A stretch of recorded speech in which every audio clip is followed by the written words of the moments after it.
देखा तो वहीं कहीं से आवाज आ रही थी। वह रजाई बोल रही थी। रजाई ने कहा डरो मत, आप मुझसे दोस्ती कर लो, है ना। इधर देखो, कमरे के पास में एक कमरा था, उसमें एक रजाई पड़ी थी। क्या पड़ी थी? रजाई, कंबल पड़ी थी, है ना। वो जैसे कंबल को लेने गए, कंबल बोलने लग गई, ऐसे बोली आपको ठंड लग रही है, आप मुझसे दोस्ती कर लो, ऐसे बोला कंबल ने, है ना। क्या बोला? दोस्ती कर लो, आप मुझसे दोस्ती कर लो, डरो मत, ऐसे बोला।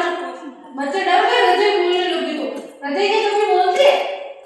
नहीं बोलती, नहीं बोलती है। रजाई ने बोला मैं भी अकेली हूँ, मेरा कोई दोस्त भी नहीं है। क्या बोला रजाई ने? अरे रजाई ने क्या बोला? मैं अकेली हूँ, मेरा कोई दोस्त भी नहीं है, मुझे भी डर लग रहा है। हम एक साथ रहेंगे, आप मुझे ओढ़ लेना, मुझे ओढ़ने के बाद आपको ठंड भी नहीं लगेगी, हम सब मिलकर एक साथ रहेंगे। रजाई की बात मानकर बच्चों ने रजाई ओढ़ी और सो गए, है ना। कहानी में ऐसा हुआ कि, है ना, 4 बच्चे एक कमरे में रहते थे। कौन?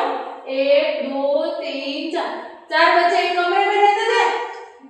उस कमरे में वो अकेले थे, वो ठंड का मौसम था, उनको ठंड लग रही थी, तो उनके पास ओढ़ने के लिए कुछ भी नहीं था। वो जिस कमरे में थे ना, उसके पास में एक और कमरा था। क्या था? एक और कमरा। हाँ, एक और कमरे में एक रजाई पड़ी थी, कंबल पड़ी थी। क्या पड़ी थी? कंबल।